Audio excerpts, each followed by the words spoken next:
Bom dia a todos. Vamos começar mais uma sessão clínica aqui do Hospital 9 de Julho. Deixa eu sair da frente aqui do projetor. Agradeço a presença de todos, agradeço pelo convite do Dr. Renan para moderar aqui essa sessão. Agradeço o pessoal que entrou online também. No final, nós teremos um espaço para poder fazer as perguntas. Se o pessoal do online quiser mandar as questões também. Então, o tema de hoje é manejo da terapia nutricional no paciente com injúria renal aguda, a visão do nutrólogo e da nefrologia. Acho que vai ser uma briga boa aqui, né? Um vai mandar tirar a proteína, o outro vai mudar da proteína, e a gente da UTI vai ficar assistindo comendo pipoca, né? Bom, vamos ter dois grandes apresentadores aqui hoje, né? A doutora Camila Retome, que é médica nefrologista do Hospital 9 de Julho, e o Dr. Renan Moreira Silva, que é médico nutrólogo e coordenador da equipe de nutrologia do Hospital 9 de Julho, tá? Eu sou o Celso, não me apresentei, né? Sou o Celso Padovese, coordeno as UTIs do 3C e do 3B e também a residência médica de UTI. E para mim é um grande prazer estar aqui com vocês. Quem vai começar então, doutora Camila, por favor.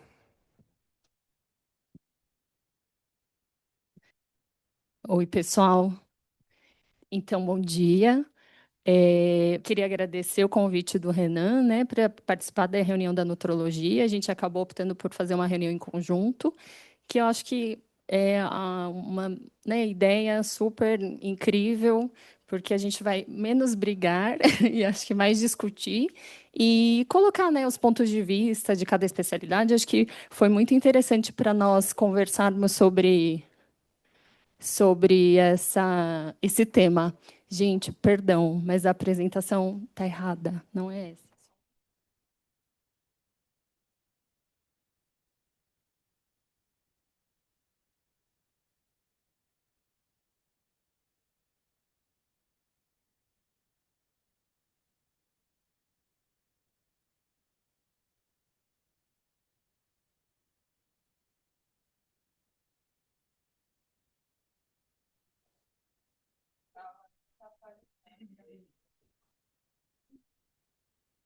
Sem problema, Camila. A gente é vida real. A gente, a gente, a gente tem uns minutinhos, né?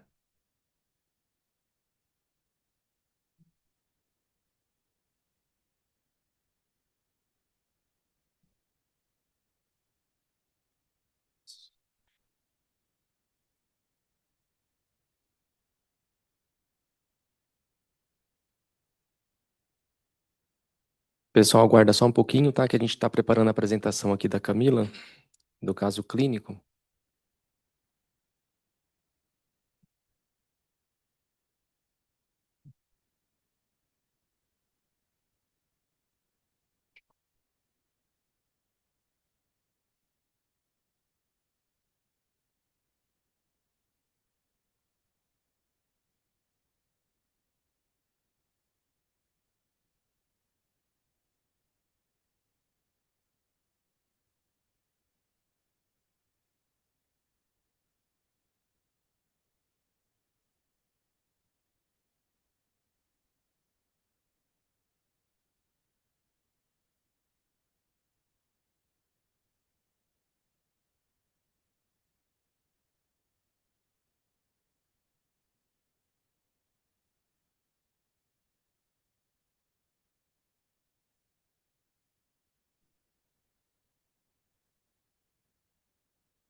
Ô, Renan, enquanto eu preparo ali, vou aproveitar só para perguntar algo a respeito da nossa equipe de nutrologia, né? Hoje nós estamos com uma equipe bem grande de nutrologia aqui no hospital, né? Vocês são em quantos hoje? Somos em 10 atualmente aqui. A gente se reveza, 3 durante a semana, né, e 2 no final de semana. O 9 de julho é um hospital bem, que tem uma demanda alta para nutrologia, né? A gente estava até comentando ontem, né, Ju? A gente está com uns 32 pacientes no hospital só com parenteral, fora todas as enterais. Então, é um hospital bem, é, que tem bastante complicações, por ser um hospital cirúrgico, tem muita cirurgia oncológica, então a gente acaba entrando muito nesses casos em conjunto.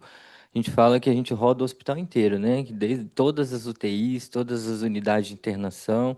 É difícil uma equipe que não tenha nenhum paciente que roda com a gente. Então a gente até um benefício, assim, uma coisa que eu gosto da minha especialidade é essa vivência multidisciplinar, que a gente consegue pegar um pouco ali do feeling clínico do intensivista, do neuro, né, da cirurgia, entender um pouquinho o pensamento de cada um. Então, acho que essa troca multi é bem rica.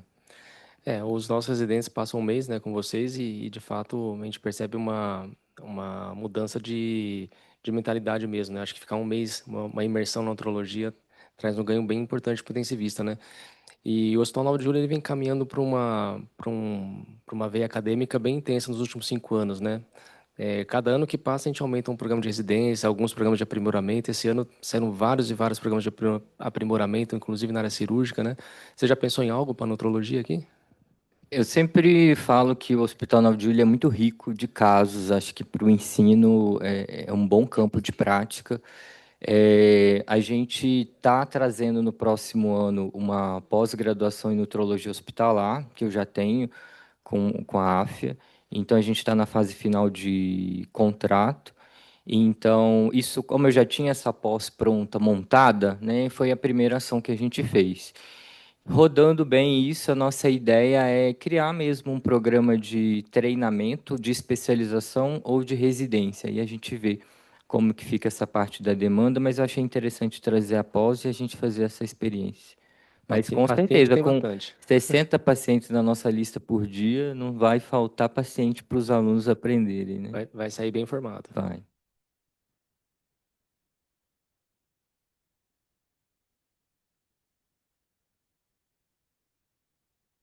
Isso, a gente tem um ambulatório de nutrologia.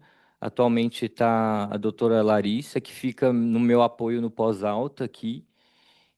Tem também um outro médico lá, mas ele é mais para atendimento de obesidade. A gente está na fase de expansão mesmo, de aumentar ali o suporte ambulatorial. Até a Camila, a gente está com planos para ela entrar aí para ajudar a gente nesse pós-alto, porque isso é muito importante, né? Não adianta a gente deixar o paciente na meta calórica e proteica, bonitinho no hospital, suplementar, fazer bioimpedância, né? E depois no pós-alta não tem ninguém que segue esse paciente. Isso é muito ruim, né? E há uma dificuldade tremenda de profissionais habilitados, desde a nutrologia como no geral, para esse suporte nutricional. Você acha muita gente que trata de emagrecimento, sobrepeso, mas que vai fazer uma orientação de uma GTT, de uma sonda, é difícil. Então, acho que é esse caminho. Perfeito. Vamos lá, então, Camila. Perdão, agora vamos. O controle aqui.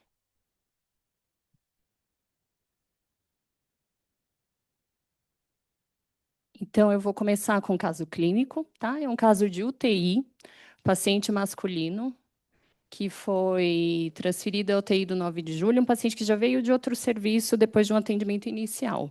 Então, um paciente idoso, né, de 79 anos, que tinha sofrido um politrauma, um acidente que ele colidiu o carro contra um portão. Então, politrauma com TCE, fratura de coluna, contusão pulmonar, necessidade de intubação. E também um paciente que já tinha muitas comorbidades, né? Hipertenso, diabético, insulino dependente. E já tinha uma reserva renal reduzida também, por conta de ser um paciente com um rim único, após uma nefrectomia, com uma creatinina que não era tão elevada, 1,49. Além disso, era obeso e tinha doença arterial crônica. Então, é um paciente que teve algumas complicações, ficou bradicárdico, precisou de marca-passo definitivo, teve uma queda de hemoglobina, enfim, típico paciente, né, para nosso. A despeito dessa gravidade, então, os exames iniciais dele não mostravam, né, uma alteração tão importante da função renal. O paciente chega no dia 31 de maio, com a creatinina de 1,5, uma ureia de 80 e sem distúrbios eletrolíticos importantes, né? Tanto é que ele fica 12 dias internado até sermos chamados pela primeira vez, né? No dia 12, Então, é um paciente que aumenta pouco a creatinina, né, a ureia em 150, mas aí muito bem decidido, né, antes cedo do que tardio, a gente foi chamado para acompanhar o caso. Então, se a gente fosse estratificar esse paciente, seria um paciente, né, pela classificação da injúria renal aguda, seria um CADIGO 1. Né? O paciente não chegou nem a dobrar a creatinina. Então, a gente segue, né, com esse paciente ainda em tratamento conservador, 10 dias, naquele ajuste diurético, balanço, distúrbios, até que um novo evento, um novo choque, e aí realmente o paciente precisa iniciar a diálise e iniciar a diálise contínua. Então, aqui a gente vê que é um paciente que tem um aumento da ureia, mas também não é tão expressivo, a creatinina praticamente inalterada, né, nesse período, e começa a ficar hipernatrêmico, potássio baixo, enfim, tem uma acidemia, mas era mais relacionada à parte respiratória. O que chama a atenção também, que era um caso que o paciente sempre manteve um bom débito urinário, mas vinha mais edemaciado, balanços sucessivos positivos, hipernatrêmico. Então, realmente, são aqueles casos que a gente acaba entrando com diálise aí para suprir o gap da parte da volemia. Mas, se a gente fosse analisar, né, ele ainda mantém um CADIGO 1. Então, você vê como ele é falho, né, em avaliar o global aí do paciente. Então, esse paciente fica em diálise contínua do dia 22 até o dia 4 de julho. Ai, perdão. Mas ele evolui com melhora clínica. Então, ele consegue ser estubado. É um paciente que a gente suspende a terapia pela melhora hemodinâmica, pela melhora ventilatória. E do dia 4 até o dia 7 ali, eu não sei, não tem pointer, né? Aqui? Esse aqui? Eu que estou. Então, do dia 4 ao dia 7, aquele paciente que a gente ainda consegue observar a diurese, fica avaliando os exames, até que é decidido fazer a primeira diálise intermitente dele. Então, aqui, a gente vê que o paciente atingiu 200 de ureia, a creatinina continua baixa, mas a gente opta por fazer uma hemodiálise. No dia seguinte, ele repete, faz mais uma diálise e, por questões de suspeita de infecção, até ele tira esse catéter, né, depois aí de praticamente uma semana sem dialisar. No dia 15, a gente tira esse acesso com 180 de ureia, uma creatinina praticamente estável e sem outros distúrbios. No dia 17, a gente vê que é um paciente que mantém a estabilidade da creatinina, mas parece que tem uma tendência a piorar a uremia. E é sempre o caso que a gente vai atrás da Juliara, que a gente vai atrás do Renan, para falar, poxa, como é que está a meta do paciente? Será que a gente prejudica o paciente se pensarmos em redução? Porque senão eu vou ter que realmente manter diálise para, né, manter essa meta de proteína. Então, o paciente continua melhorando. Depois dessa discussão que a gente tem com a equipe da nutrologia, então a gente vê que consegue, concomitante, né? O paciente ainda vai reduzindo a creatinina paulatinamente e a ureia também vai acompanhando. Tanto é que praticamente aqui, no dia 29, ele está com a função renal dele no basal e a gente até cogita a alta da nefrologia para manter um acompanhamento ambulatorial do paciente. Então, aqui são alguns pontos que a gente vai discutir, né? São dúvidas que a gente tem e são dúvidas do beira-leito, né, que surgem. Então, quais são as alterações geradas no metabolismo do paciente nesse contexto da injúria renal aguda? Né? Será que os pacientes que são portadores de doença renal crônica, eles tinham que ter alguma recomendação específica, né? Ou eles entram no bolo da injúria renal como um todo? E uma dúvida que eu sempre tenho, deixa eu voltar aqui, o quanto que a gente garantir o aporte proteico vai garantir que o paciente vai anabolizar ou, pelo menos, não catabolizar, né? Quando a gente tem essa intenção de dar a proteína. E, por fim, a discussão que a gente sempre tira também, a dúvida com o pessoal da nutrologia, é se, nesse caso específico, o paciente precisa manter o aporte proteico, mesmo que implique manter o paciente em diálise, né? Então, aqui é a discussão que eu vou fazer rapidinha em relação à DRC, né? Nosso paciente era um rim único, a creatinina de base não tem uma elevada, pelo CKD-EP, que é a equação que a gente mais usa para estimar a função renal, dava 49 ml por minuto. Se a gente fosse classificá-lo, né, ele estaria aqui no grau no G3A. A gente não tinha informação de albuminúria. Então, paciente com 49 ml por minuto, né? Pelo CADIGO de doença renal crônica, a gente tem uma recomendação que os pacientes que não estão em diálise vão ficar com meta de proteína entre 0,8 a 1 grama por quilo por dia. Nos estados mais avançados, sem diálise, a discussão ainda é de uma redução que poderia ser ainda maior, de 0,6 a 0,8. Então, ele estaria bem nessa transição, né, entre 0,8 até 1, entre 0,6 e 1, digamos assim. E para os pacientes que estão em diálise, renais crônicos, né, dialíticos, a gente tem uma recomendação aumentada de ingesta, que seria de 1 a 1,2 gramas quilo dia, para o paciente crônico. E aqui é a recomendação do CADIGO de injúria renal aguda, né? Qual que é a meta de proteína para esses pacientes? Então, para os pacientes em injúria renal aguda, que não fazem diálise, seria de 0,8 a 1. E os pacientes que fazem diálise de 1,2, mas até 2,0, a depender do tipo da diálise, a depender do catabolismo. Então, aqui é só um slide rápido para explicar essa perda proteica. A gente fala muito isso, por que está dialisando, precisa de mais proteína? E o motivo é muito simples, na verdade. A gente tem aqui o esquema do dialisador, do filtro, né? Ele tem uma membrana aqui semipermeável. Aqui no clearance difusivo, por diferença de concentração, a gente tem saída de solutos para o dialisato, né? Então, basicamente, eletrólitos, quando a gente faz o clearance difusivo. O clearance de moléculas maiores, tipo aminoácidos, ele é muito pequeno nesse método.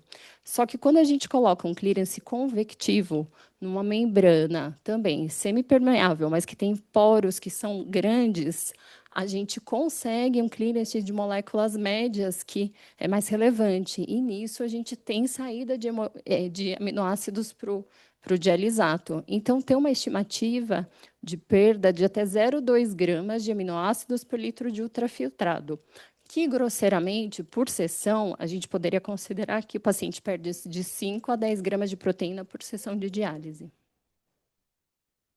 Então, é isso. Agora, a partir do Renan. A gente vai discutir.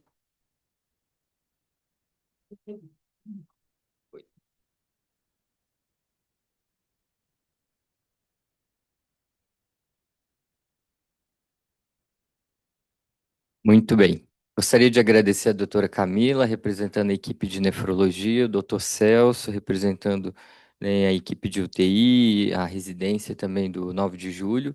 Então, eu vou agora continuar a discussão em que a Camila já iniciou para a gente. Acho que não está passando. Aí foi.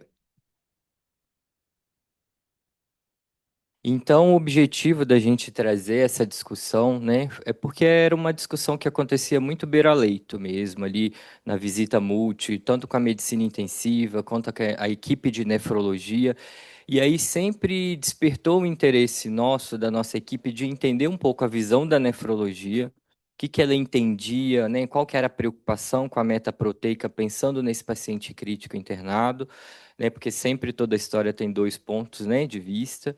Também a medicina intensiva, no final, também quero ouvir um pouco do Celso, qual que é a opinião dele no manejo desse tipo de paciente. Então, a gente vai discutir sobre isso aí nos próximos 30 minutos. Só para trazer um pouco da relevância desse tema, então a gente tem aí a doença renal crônica acometendo de 11 a 54% da população, chegando aí até 13 milhões de brasileiros. Então isso é uma realidade intra-hospitalar e também no pós-alta. Então é algo que a gente tem que manejar, tem que entender para a gente dar uma melhor sobrevida para esse paciente.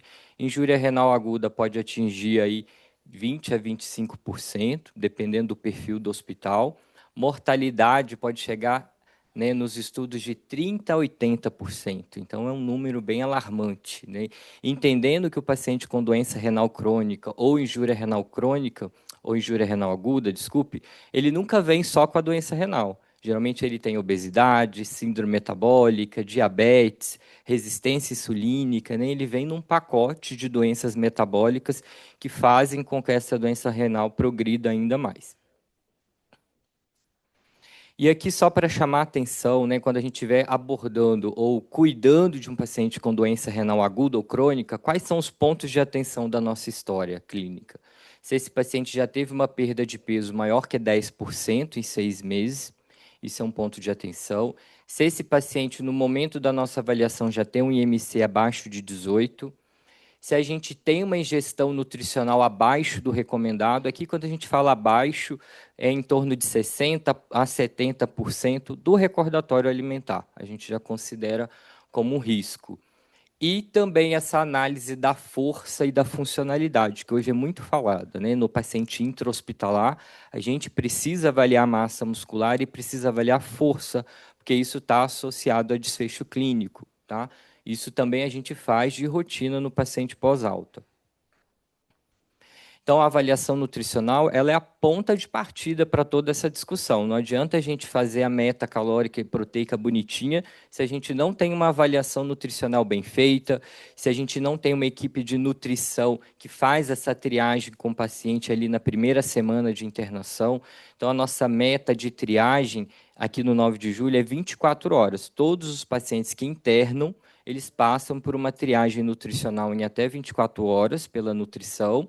Quando esse paciente tem um risco nutricional alto, aí a nutrição vai acompanhar mais de perto esse paciente ou vai encaminhar também para o acompanhamento conjunto da nutrologia.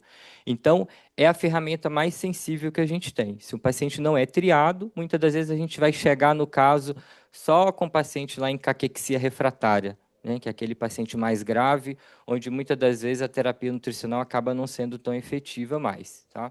Então, a gente tem ferramentas específicas para triagem de paciente com doença renal crônica, mas na grande maioria das vezes a gente acaba usando a avaliação subjetiva global e o GLIM, que é uma ferramenta de diagnóstico de desnutrição, tá?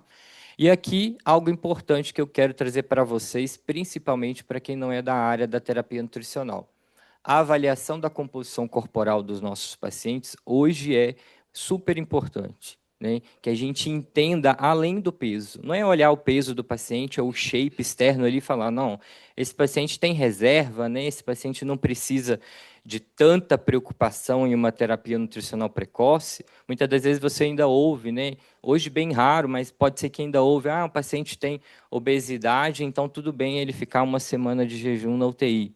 Né? Isso a gente sabe que é o contrário, né? O paciente com obesidade é o mais grave, pensando do ponto de vista nutricional e também das complicações dentro do período de UTI. Por quê? A obesidade é um estado inflamatório, né, crônico, é uma doença que cataboliza o músculo desse paciente. A gente sabe que o músculo é muito importante ali para a sobrevivência desse paciente na UTI nas primeiras semanas. Então, hoje se fala muito em obesidade sarcopênica, né? Olhar além do peso. Eu vou olhar para o peso do paciente, sim, mas vou ter que ter uma ferramenta complementar para diagnosticar qual a porcentagem de gordura, qual é a reserva muscular desse paciente, qual o ângulo de fase, que é ainda um dado mais fino. Então, aqui no 9 de julho, a gente tem uma bioimpedância multifrequencial, segmentar, a S10, que dá todos esses parâmetros para a gente poder, né, fazer um afinamento desse diagnóstico nutricional. Então, o que a gente olha nessa bioimpedância? A gente sempre vai atrás desse SMI, que é o índice muscular, né, de massa muscular apendicular. É como se fosse o IMC da massa magra, só para vocês entenderem. Ele, para a gente, é um ponto de corte para dar o diagnóstico de sarcopenia, né, porque a bioimpedância é um retrato do momento. Né? Então, a gente tem padrões de referência, né, para homem é 7 kg por metro quadrado, para a mulher fica em torno de 5,5 a 6 kg por metro quadrado. Quando a gente identifica uma baixa muscularidade na bioimpedância e uma baixa força, então a nutrição faz o exame de força de preensão manual, a gente já pode fechar o diagnóstico de sarcopenia. Então, eu posso estar falando de um paciente com obesidade e sarcopenia. Então, a minha preocupação com a meta dele vai ser muito maior. Talvez, nesse caso, Camila, eu converse com você para manter a diálise mais um tempo, entendendo que se ele continuar perdendo massa magra, ele vai morrer, né, em poucas semanas. Então, é essa discussão fina que a gente tem que ter, olhar além do peso. Então, essa avaliação da obesidade é importante, eu tenho batido isso muito, né, com a minha equipe, em aulas que eu tenho dado. A gente observa que há uma prevalência muito baixa dos médicos dando o diagnóstico de obesidade nas evoluções médicas, tá? A gente sabe que a população brasileira, entre sobrepeso e obesidade, chega a 60%. E aí, quando a gente olha os CIDs lançados nos prontuários dos hospitais, 10, 20%. Vocês acham que é compatível? Não, subnotificado. E aí, quando a gente subnotifica uma doença tão importante, a gente deixa de ter o olhar para esse cuidado nutricional do paciente com obesidade. Então, a gente tem que colocar esse paciente obesidade lá na lista de problemas do paciente, lá no cabeçalho, para a gente poder despertar o olhar da equipe multi para essa doença complexa, inflamatória, que muitas das vezes está associada à sarcopenia também. Então, olhando para a composição corporal, a bioimpedância vai me ajudar, mas existem outros métodos. Eu posso usar ultrassom muscular beira-leito, eu posso usar TC de abdômen, eu posso criar um protocolo junto com a equipe de imagem, fazer a leitura da massa muscular também naquele paciente que já está estadiando uma doença oncológica. E existem N métodos. Hoje, o que a gente usa no 9 de julho é a bioimpedância e também a avaliação nutricional da equipe de nutrição. Tudo depende do que eu tenho ali no meu serviço. Tá? Ângulo de fase tem sido muito estudado nos últimos anos, porque ele é um número absoluto. Né? Então, quando eu faço a bioimpedância, vai vir lá para mim, ângulo de fase 4, 3,5. O que isso quer dizer para mim? Reserva muscular. Quanto menor o ângulo de fase, menor a reserva muscular desse paciente. É tecido metabolicamente ativo. E isso aqui é muito importante, porque muitas das vezes a gente faz uma bioimpedância no paciente internado e a gente tem várias limitações. Por quê? A bioimpedância sofre, né, interferência clínica se o paciente tiver edemaciado, anasarcado, até se ele tiver um edema subclínico, vai interferir no laudo. Aquele dado que eu mostrei para vocês do SMI, se o paciente tiver com um edema ali que a gente não está vendo a olho nu, ele vai levar aquele SMI para cima e aí vai fazer você pensar que o paciente tem uma boa reserva muscular. Mas o ângulo de fase não mente. Então, quando o paciente tem realmente uma reserva baixa, ele vem baixo. Então, a gente, inclusive, tem pacientes nossos que estão com vocês, né, aqueles casos complicados de intestino curto, que quando você olha para o ângulo de fase, está ali, a maioria está abaixo de 4. Então, pior prognóstico, muito provavelmente um paciente que tem uma sobrevida curta. Tá? Quando a gente pega um paciente com ângulo de fase abaixo de 4, 2 é muito ruim. É um paciente que provavelmente vai a óbito ali em 3, 4 meses. Tá? Oncologia usa muito ângulo de fase também até para monitorar se ela consegue dar continuidade ao tratamento oncológico. Né? Às vezes você tem um paciente com obesidade, né, idoso e oncológico. Aí vocês imaginam a dificuldade. Né? Então, o ângulo de fase muito baixo, muitas das vezes o paciente não tolera uma quimioterapia. E a força de preensão palmar, que é o dinamômetro para avaliar a força muscular dos pacientes. Então, é um aparelho, né, relativamente barato, fácil de ser manuseado. Então, 9 de julho ou outros hospitais públicos pode ter esse tipo, né, de exame aqui para ser feito. Então, o ideal é que esse paciente renal crônico agudo ou agudo, ele tenha um exame de composição corporal e também avaliação de força, pensando na rastreabilidade da sarcopenia. Até ontem eu conversei com a Camila, ela falou, olha, a maior parte dos meus pacientes são idosos. Então, se são pacientes idosos, a gente obrigatoriamente tem que fazer o diagnóstico de sarcopenia e, se tiver sarcopenia, qual o grau dessa sarcopenia, para entender ali até onde eu vou, né, onde eu vou segurar a mão um pouco ali na minha terapia. Complementando o caso que a Camila trouxe, eu vou trazer um pouco de dados da parte nutricional para vocês conhecerem. Então, a Camila apresentou um caso de um paciente do sexo masculino, idoso, 79 anos. Isso aqui é importante para a gente entender em que fase metabólica o paciente se encontra. É um paciente que estava acompanhando em equipe multi, tinha o diagnóstico, então, puxando para o lado da terapia nutricional da nutrologia, uma obesidade grau 2, se eu estiver olhando só para o peso do paciente. Lembrando que peso puramente é um dado muito pobre, tá? A gente não faz nenhum tipo de diagnóstico nutricional olhando só para o peso. A gente classifica a obesidade pelo IMC porque ela é universalmente aceita e de fácil aplicação para a gente ter uma sensibilidade alta. Comorbidades. Então, esse paciente tinha uma sarcopenia, né, secundária aí à doença renal, secundária à obesidade. Muito provavelmente essa sarcopenia é secundária a todas as doenças crônicas desse paciente, mais a sarcopenia que é da idade. Né? Todo mundo, no envelhecimento, vai ser sarcopênico ali em algum momento. O que a gente tenta fazer é preservar essa qualidade muscular ao longo da vida. Então, é um paciente com uma complexidade nutricional alta. Da avaliação antropométrica desse paciente, é interessante observar que a gente tinha um peso relatado de 117 quilos na anamnese, mas quando a gente vai fazer cálculo de metaproteica, a gente sempre usa no obeso crítico o peso ideal, né, Camila? A gente sempre conversa isso. Ó, não se assusta com 2 gramas lá, não, na evolução, porque isso está no peso ideal. Como que a gente faz esse cálculo do peso ideal? Homem IMC de 25, e aí a formulazinha do IMC pela altura, a gente acha esse peso ideal aqui para ajustar melhor a questão da proteína do nosso paciente, tá? Meta calórica a gente vai mostrar que a gente faz com peso real e a meta proteica com peso ideal, tá? O IMC, então, como eu disse, obesidade grau 2, circunferência da panturrilha também é muito utilizada para rastreio de sarcopenia. Então, 29 para esse perfil de paciente é baixo, teria que estar ali próximo de 32, 33, dependendo da referência.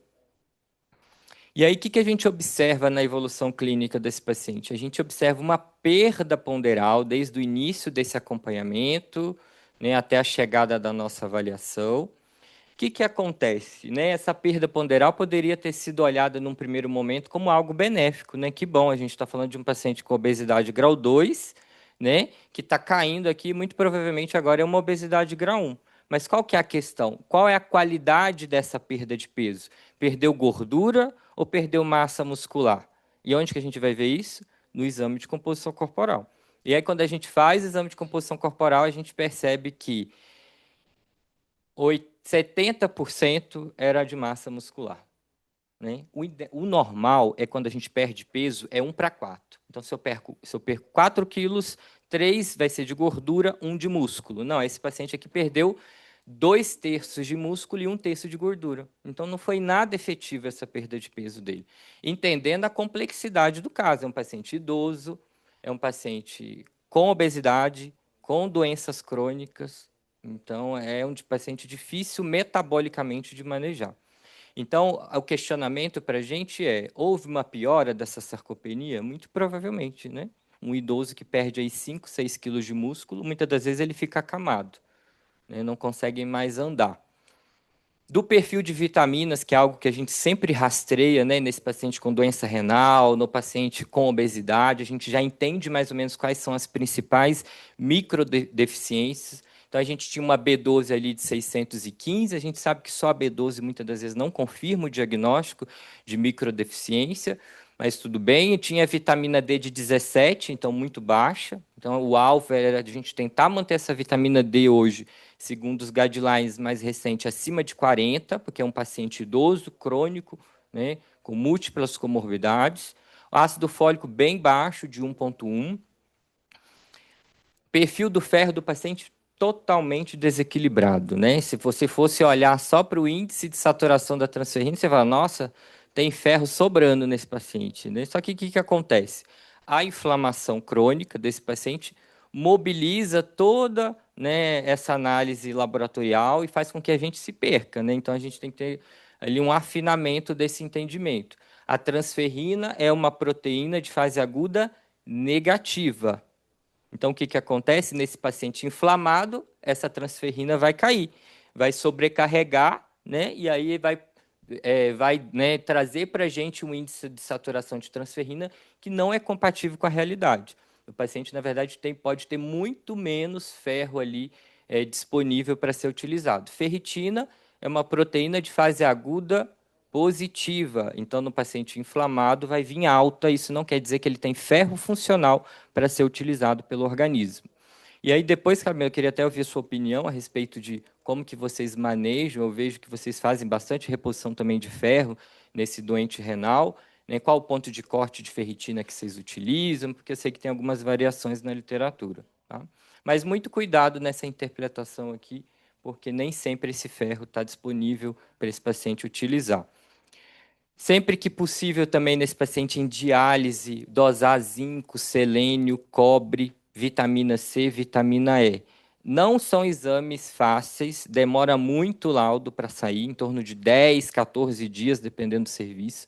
Então, muitas das vezes, se eu tenho um paciente em diálise, desnutrido, com todos aqueles fatores de risco que eu acabei de citar, talvez eu possa já fazer uma suplementação basal de zinco, selênio e cobre para esse paciente em diálise, né, durante aquele período inicial, ou pelo menos um polivitamínico geral, até aquele paciente atingir um platô de terapia nutricional mais efetivo. Qual que era a meta desse paciente que a gente utilizou?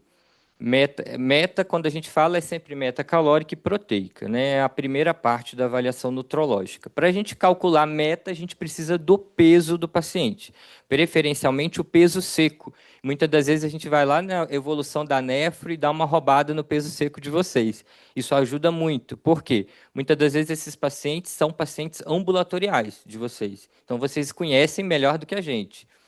E aí, se eu tiver o peso seco, ótimo, é o melhor para eu poder fazer esse cálculo. Por quê? Se eu olho o peso da balança ali, da cama balança, e o paciente estiver anasarcado, ele pode ter numa anasarca até 10, 12 quilos de edema. E aí eu vou fazer um overfeed nesse paciente, vou dar muito mais calorias do que ele deveria receber. Então, os nossos guidelines de paciente com obesidade, eles orientam, então, uma dieta mais restrita em calorias, 14 quilocal, de 11 a 14, né, que fica nos guidelines. Então, ali a nossa meta calórica, 1.638. E por que faz isso? Porque a gente entende que fazer uma dieta hipocalórica no paciente obeso crítico, segundo os estudos, a gente consegue ali melhorar a sobrevida desse paciente, controlar melhor o peso. E a meta proteica, que é a grande questão, né? A meta proteica a gente vai calcular pelo peso ideal do paciente, tá? Por aquele IMC de 25 que eu comentei. Então, o peso desse paciente específico era de 76, a gente usou a meta de 1,8, então dava para a gente a meta 131 gramas, tá? Isso é importante. O que está na meta, não necessariamente o paciente está recebendo. Então, até uma dica aí para a equipe de nefrologia. Nunca olhar a meta, olhar sempre o que o paciente está recebendo, porque muitas das vezes a meta proteica é ainda menor, tá? Então, na verdade, esse paciente do caso, ele recebia ali 0,9 grama quilo dia do peso real, tá? Isso aqui não é quilo, não, é 108 gramas por dia. Então, observem, né?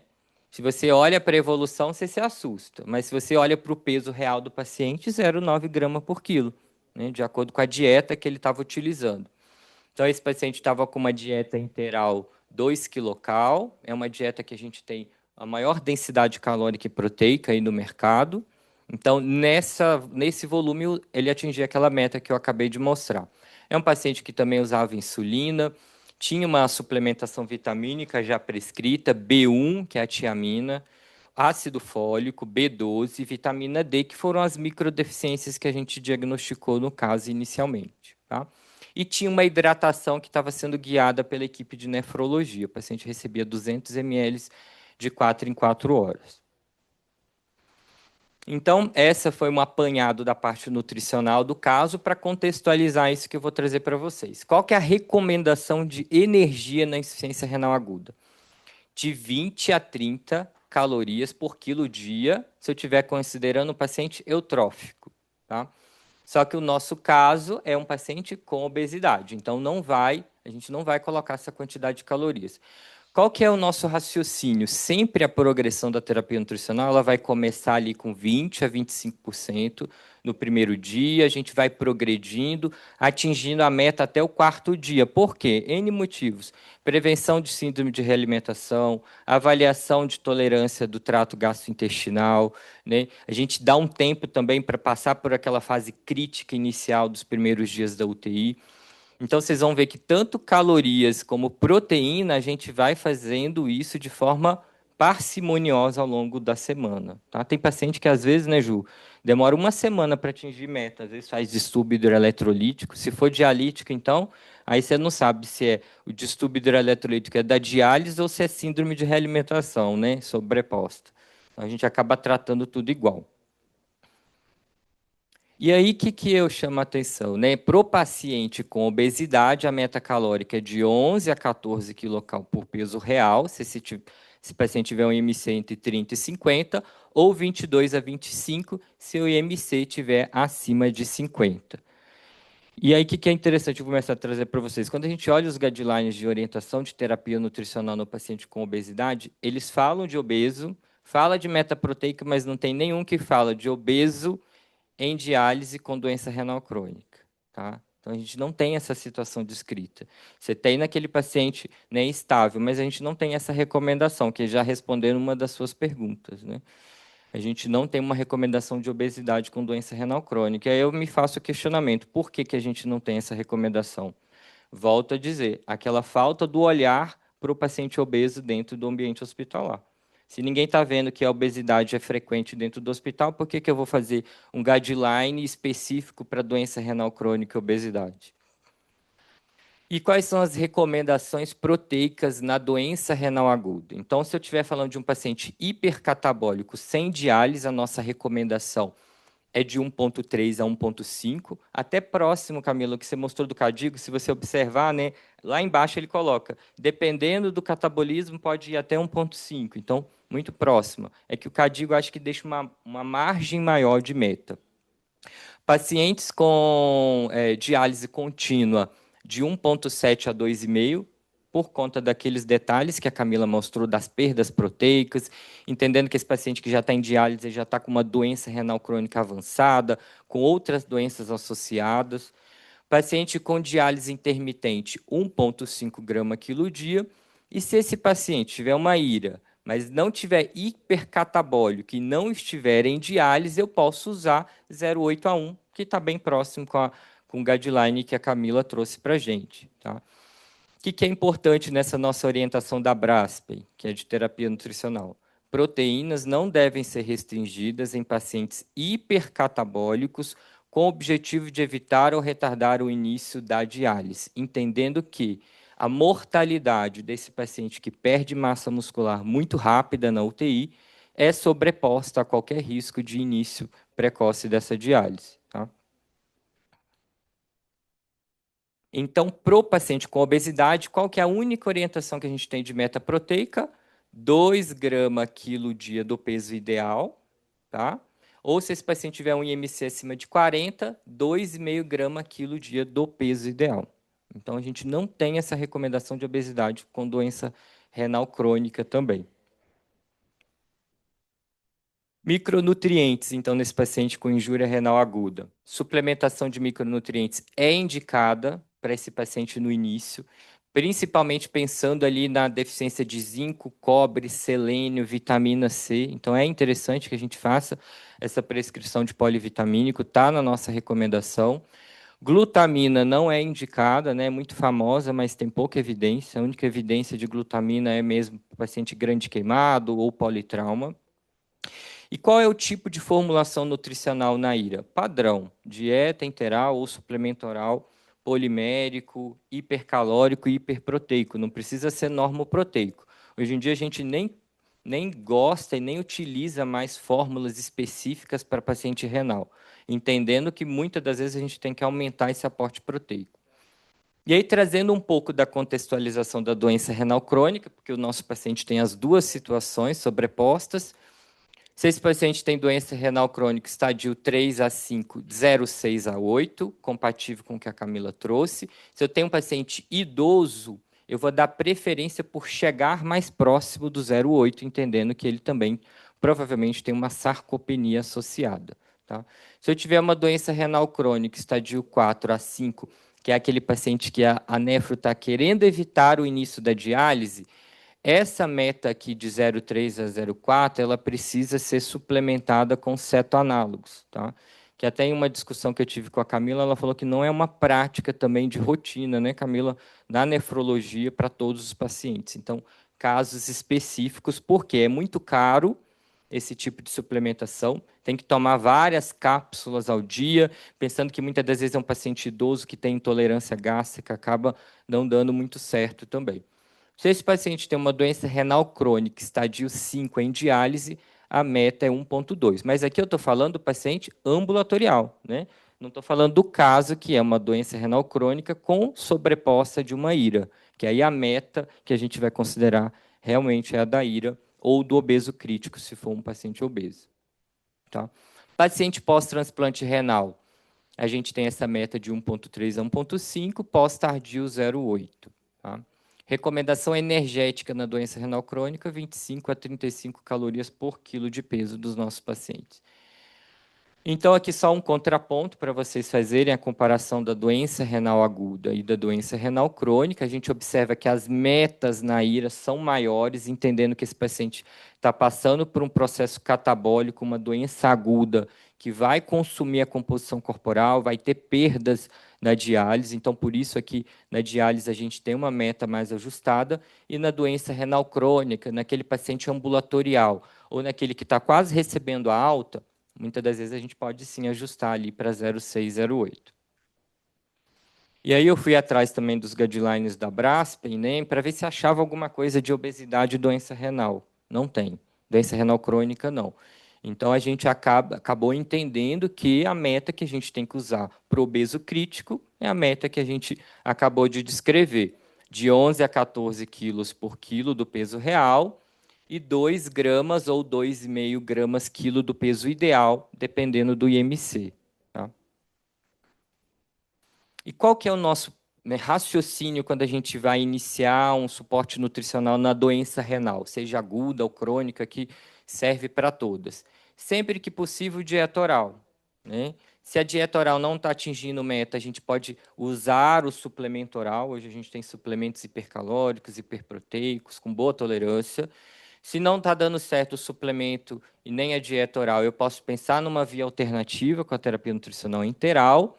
E se por algum motivo também esse paciente tiver com trato gastrointestinal não disponível, a parenteral ela também pode ser utilizada. Né? A parenteral ela pode ser utilizada em 2 situações. Ou exclusiva, quando o paciente está com trato digestivo não disponível, ou de forma suplementar.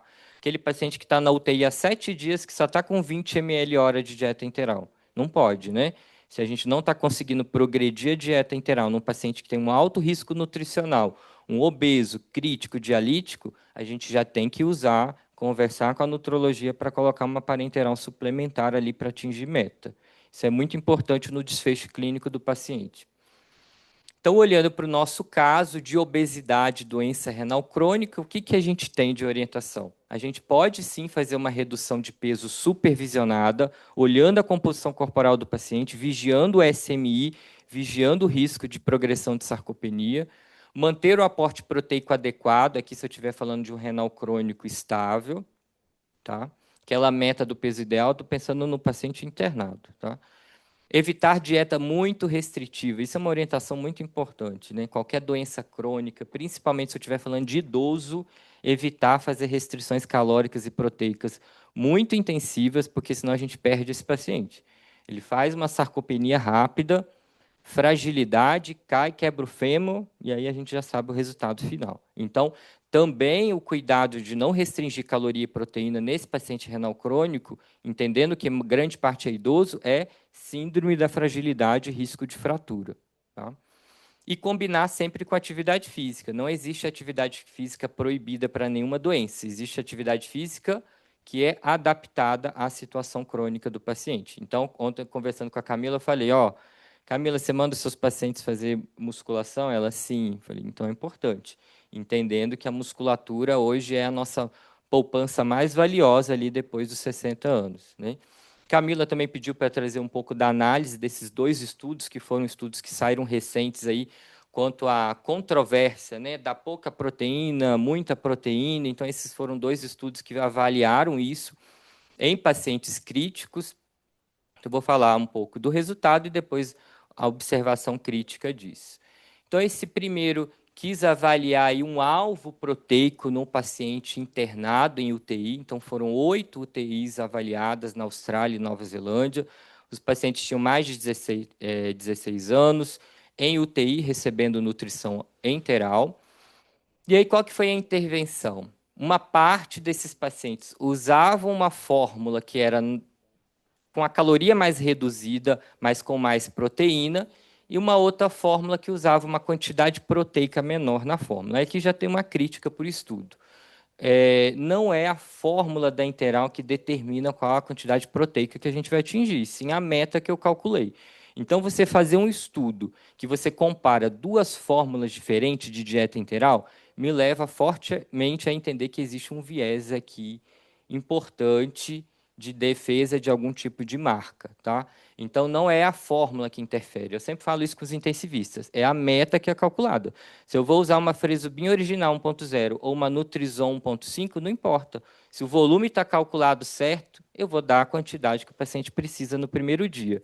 Antigamente, se falava muito, né? Na UTI, na primeira semana, vamos dar uma dieta normocalórica 1.0 por conta da realimentação. Esse entendimento já caiu por terra, tá? A quantidade de calorias determina o volume da fórmula. Então, aqui já tem um viés aqui importante, apesar de ter um N grande. Tá? Quais foram os resultados iniciais desse estudo? Não houve uma diferença significativa, né, nesse desfecho aí de sobrevivência, né, desse paciente fora da UTI por 90 dias.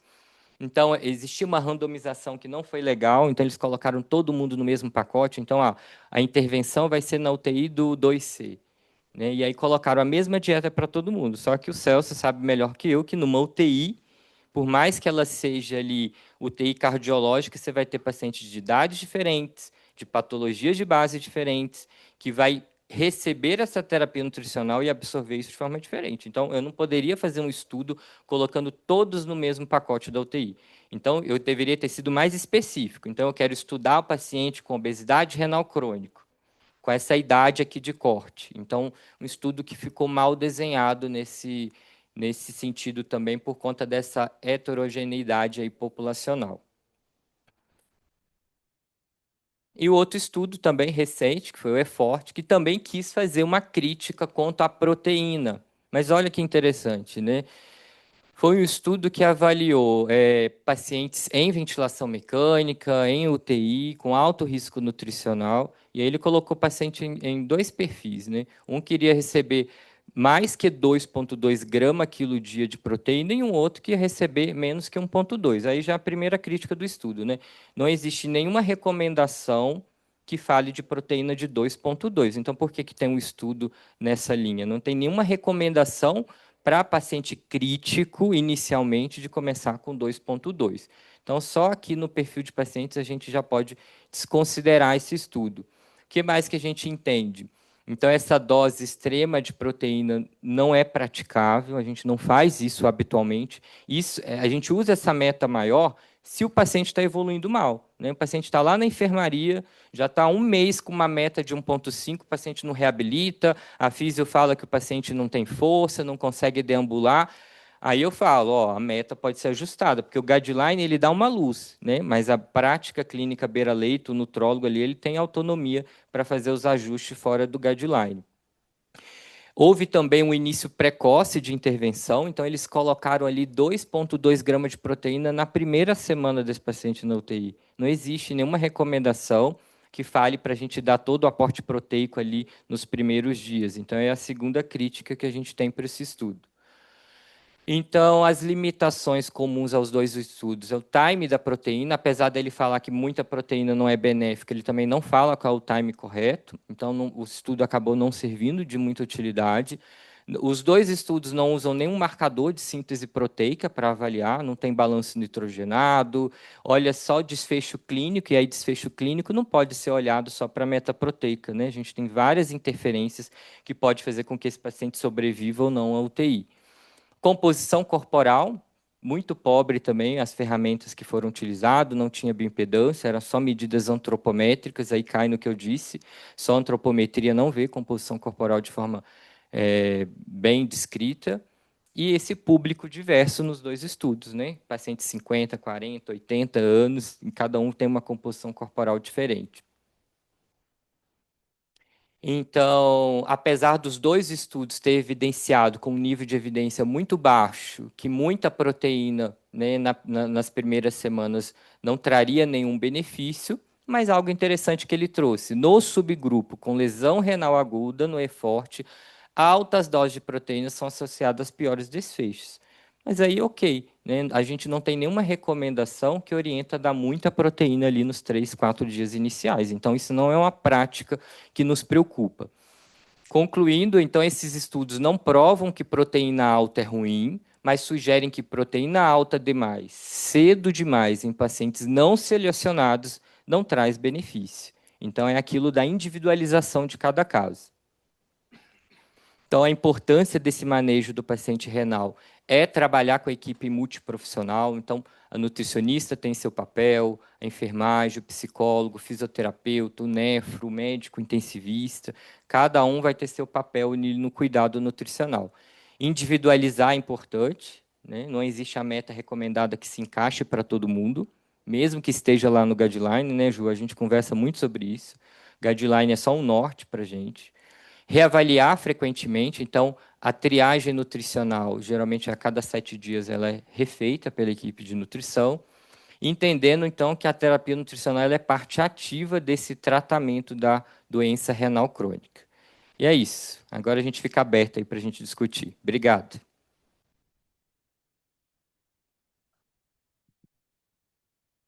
Muito bom. Parabéns, Renan. Parabéns, Camila. Excelentes aulas. E dá para discutir bastante aqui, né? Acho que esse ponto que você tocou, Renan, de como a obesidade é subdiagnosticada, né? A gente vê isso no dia a dia. É muito comum a gente pegar plantão na UTI, aí a pessoa passa assim, ó, o paciente não tem comorbidade nenhuma. Quando você chega no leito, você já olha assim e fala, bom, já faltou ver a obesidade aqui, né? Então a gente fala em ver a obesidade como doença mesmo, né? Como você trouxe. E, e aí eu vou, não sei se alguém já quer fazer uma pergunta, eu vou começar a fazer uma pergunta aqui para Camila, que estava pensando, né? Que eu já tive até um caso na família. Você acha que no cenário de hoje, né, pensando assim, um paciente funcional, mesmo que idoso, mas funcional, vale a pena restringir tanto a oferta proteica para evitar que ele evolua para diálise, pensando num crônico? Porque essa oferta que coloca lá 0,4 a 0,6 gramas de proteína, quando você transforma isso num bife, né, é um bifinho desse tamanho no almoço e já cumpriu a meta deles, às vezes, no dia, né? Então acaba piorando a qualidade de vida. E hoje as terapias dialíticas melhoraram muito, né? Então, será que vale a pena restringir tanto a oferta proteica para evitar que essa pessoa fique dialítica? Queria saber a sua opinião sobre isso.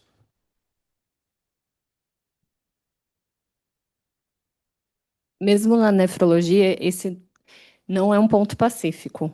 É um ponto que está cada vez mais em discussão, sim, o benefício de fazer restrições importantes de proteína nesse estadio. Principalmente se a gente considerar que uma das principais doenças que leva à doença renal é diabetes.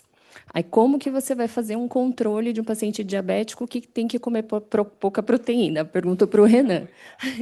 Então, tem uma linha mesmo, né, de raciocínio e pesquisa que fala que não, que você não deve restringir proteína, porque é muito melhor, por exemplo, você conseguir controle das comorbidades, por exemplo, da diabetes, e com proteína, do que você restringir o paciente.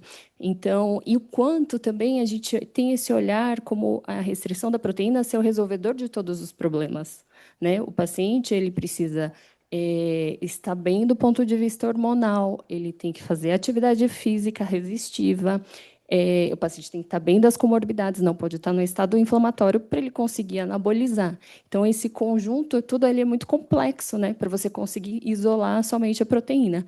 Então, eu acho que, assim, hoje em dia, os nefrologistas, nós, na prática, no consultório, eu acho que a gente faz isso cada vez menos, para falar a verdade. Legal.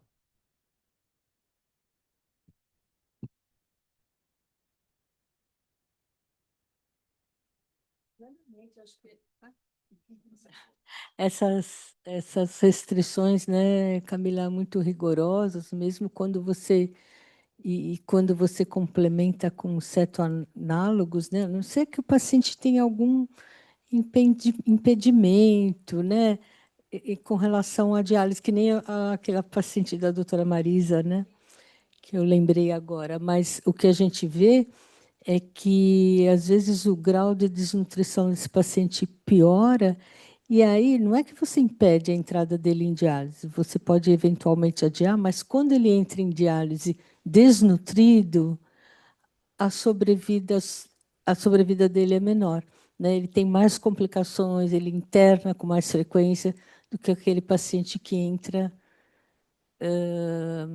sem desnutrição grave, né? Então, acho que isso é um ponto importante, né? A Renan, gente você ia fala comentar. que, além de poupar dinheiro para nossa idade mais, a gente tem que poupar músculo, né? É importantíssimo, né? A gente ter essa discussão com os pacientes ambulatoriais e dentro do hospital, porque todos os estudos são unânimes, né? Quando o paciente tem sarcopenia no paciente internado, é um paciente que vai ficar mais tempo na UTI, que vai ter dificuldade de sair da ventilação, que vai ter ali uma falência do sistema imune mais rápida, né? Não pode também ser um paciente com obesidade, mas também não pode ser um paciente aquele desnutrido baixo peso, né? Tanto que o IMC do idoso é até uma margem maior de tolerância. A gente considera o IMC normal de idoso de 22 a 27. E por que que isso aconteceu? Porque teve um estudo que avaliou que os pacientes com sobrepeso leve, idoso, na UTI sobreviviam mais, né? Porque tinham mais reserva muscular, tinha mais músculo na caixa torácica, então era mais fácil para poder sair da ventilação mecânica. Então, o idoso, né, é aquele ponto de atenção que eu trouxe. Evitar ao máximo de fazer restrição calórica e proteica intensiva, porque ele, se ele for para a UTI, ele vai morrer mais rápido.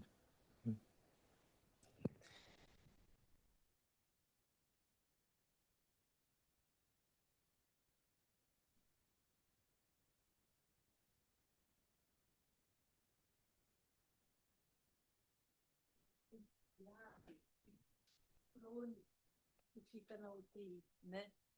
Principalmente se ele está em diálise, né? A gente ali na UTI 2C, UTI 3S, pacientes oncológicos, né?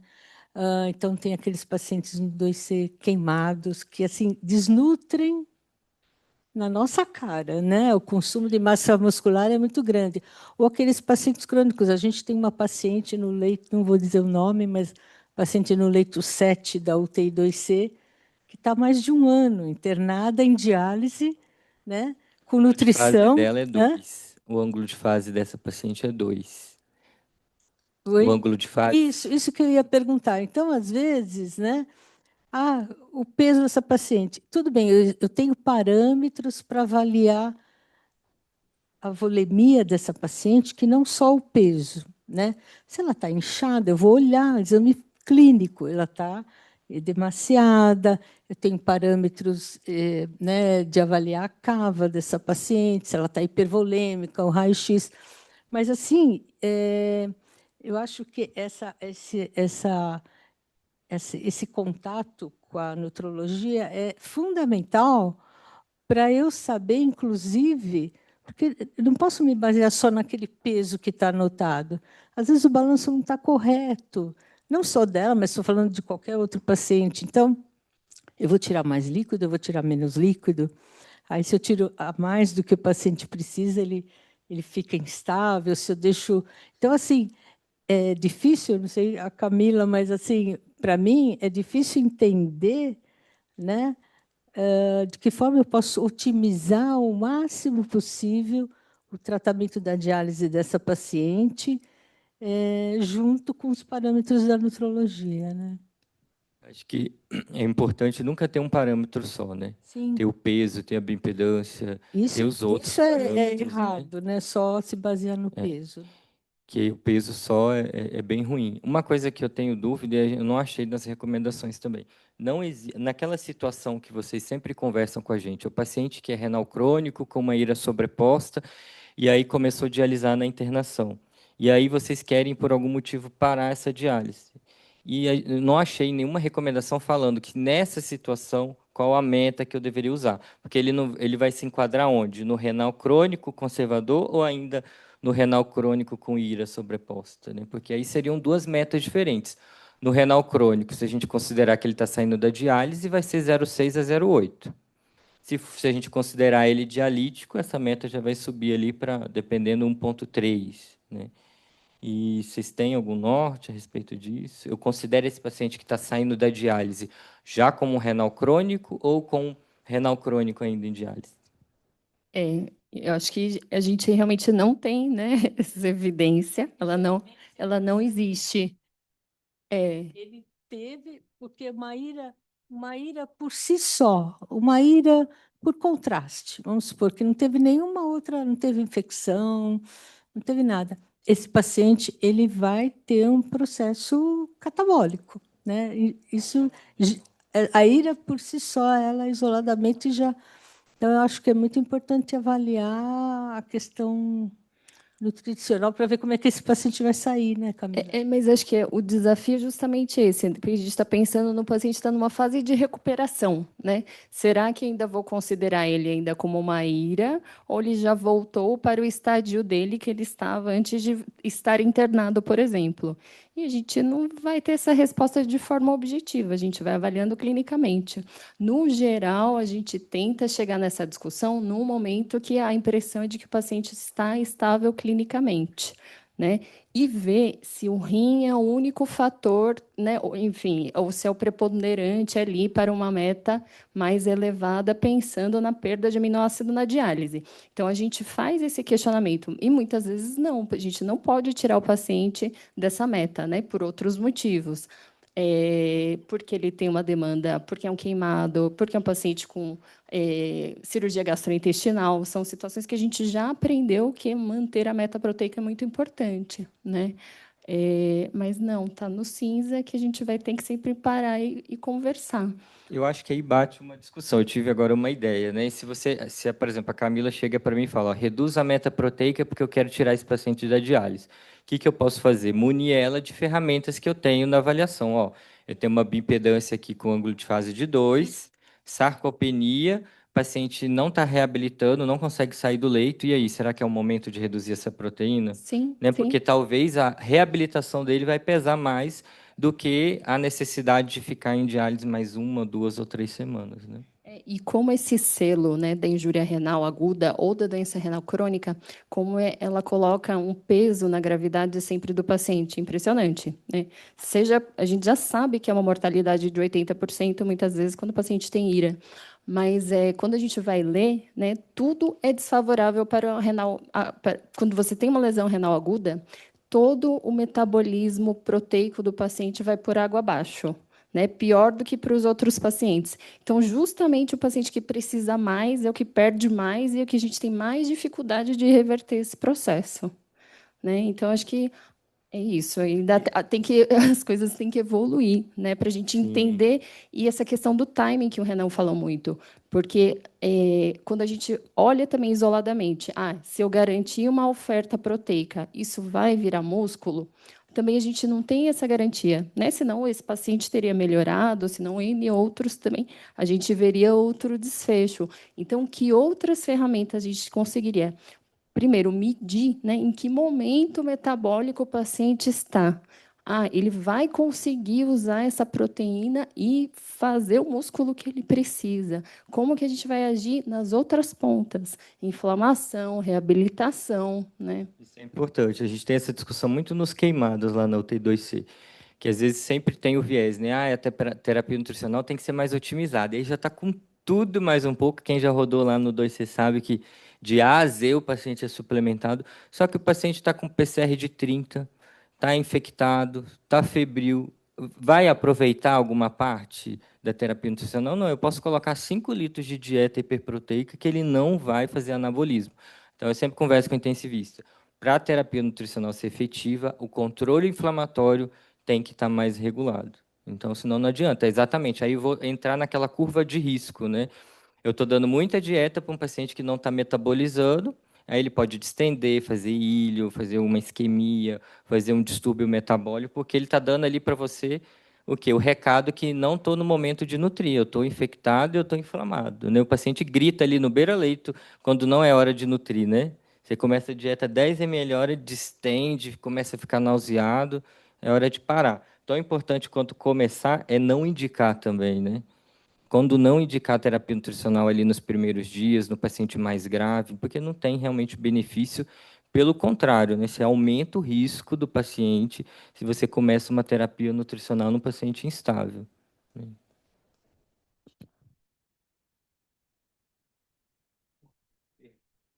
Renan, confecção da aula, você chegou a ver algo sobre cálculo de metas pela massa magra em doença renal? Na ONCO tem um estudo recente que mostra redução de toxicidade calculando dose de químio para massa. Ela perguntou se tem algum cálculo para meta na doença renal, mas qual doença renal, aguda ou crônica?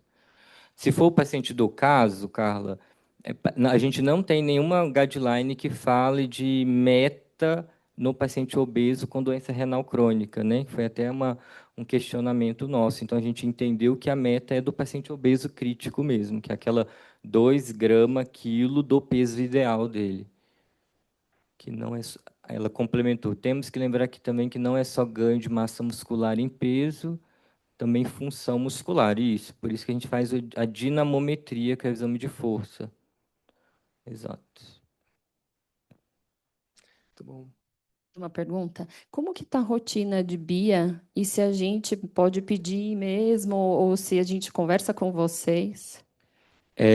Pode ser feito, né? A gente tem um protocolo para paciente oncológico, alguns setores do hospital, em perfis de pacientes, a gente já faz de rotina. Mas os médicos do corpo clínico podem solicitar a BIA, só direcionar para a nutrição, tá? A nutrição que tiver no setor ali da unidade de internação, ó, eu quero uma bioimpedância para esse paciente. O que eu sugiro é, se o paciente vier anasarcado, não é o melhor momento. Espera que o paciente está mais seco, talvez ali na transição UTI para enfermaria, porque senão vai vir muita interferência clínica.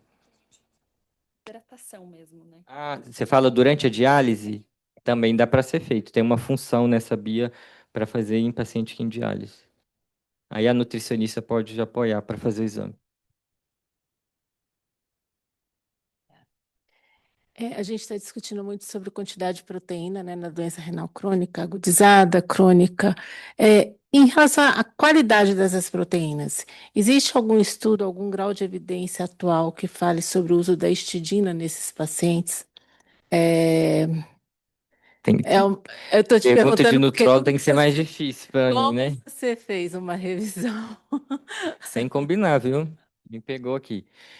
O Ju, não tem nos guidelines recomendação ainda para trocar o aporte proteico, porque já existiu muito essa discussão, né? Ah, eu vou dar mais proteína vegetal e menos animal. Ainda não existe uma recomendação para isso formal, mas a gente sabe que tem estudos, né, bem robustos que o blend de proteína é o melhor para o paciente com doença renal. Então, migrar um pouco entre proteína animal e proteína vegetal.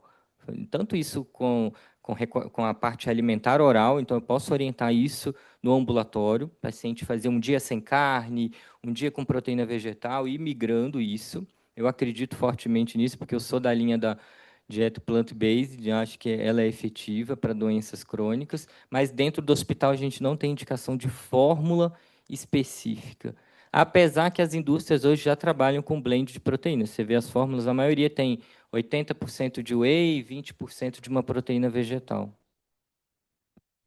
No consultório, eu tenho feito essa recomendação de reduzir a ingesta de proteína animal para plant-based. É difícil essa quantificação, né? Mas os trabalhos recentes acho que estão corroborando que para a evolução da doença renal crônica tem uma melhora da sobrevida do rim, sim, se você troca a qualidade da proteína. Até porque vem essa dieta plant-based, ela vem junto com menos alimentos ultraprocessados, então menos aporte de potássio, sódio, fósforo, que também faz parte do manejo, né? Então, o paciente ganha prevenção do câncer, de doenças crônicas no geral.